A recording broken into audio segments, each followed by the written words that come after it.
আজকে একটি সুন্দর সুষ্ঠুভাবে ভোটাররা উৎসাহ উদ্দীপনার সাথে শান্তিপূর্ণভাবে তারা ভোটাধিকার প্রয়োগ করে এবং শেষ পর্যন্ত আমরা রেজাল্টও নিয়েছি এবং ভোটাররা আমাকে বিপুল ভোটে এই কক্সবাজার কেন্দ্রীয় সমবায় ব্যাংক পরিচালনা পরিষদের সভাপতি হিসাবে নির্বাচিত করেছেন।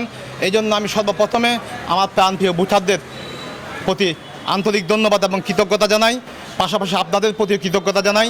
আমি এই দায়িত্ব কিছুদিন পালন করেছি, আপনারা সবাই জানেন, এবং আমি ইনশাল্লাহ আপনাদেরকে কমিটমেন্ট দিচ্ছি আমি সকল প্রাথমিক সদস্য যারা এখানে প্রতিনিধি আছেন তাদের সকলকে নিয়ে আমরা সকলে মিলে এই কক্সবাজার কেন্দ্রীয় সমবায় ব্যাংকের আগামী দিনের অগ্রযাত্রা যাতে আরও বেশি উজ্জ্বল হয়, স্বনির্ভর হয়, সেজন্য সকলের সম্মিলিত প্রচেষ্টায় আমি আমার চেষ্টা চালিয়ে যাব।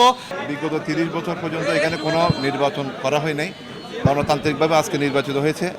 আমার পাশে আমার বড় ভাই সৈয়দ আহমদ উজ্জ্বল উনি সভাপতি নির্বাচিত হয়েছে, আমি বিনা প্রতিনিধি পরিচালক নির্বাচিত হয়েছি। আমি এই সমিতির যারা সদস্য তাদেরকে ধন্যবাদ এবং কৃতজ্ঞতা জানাচ্ছি।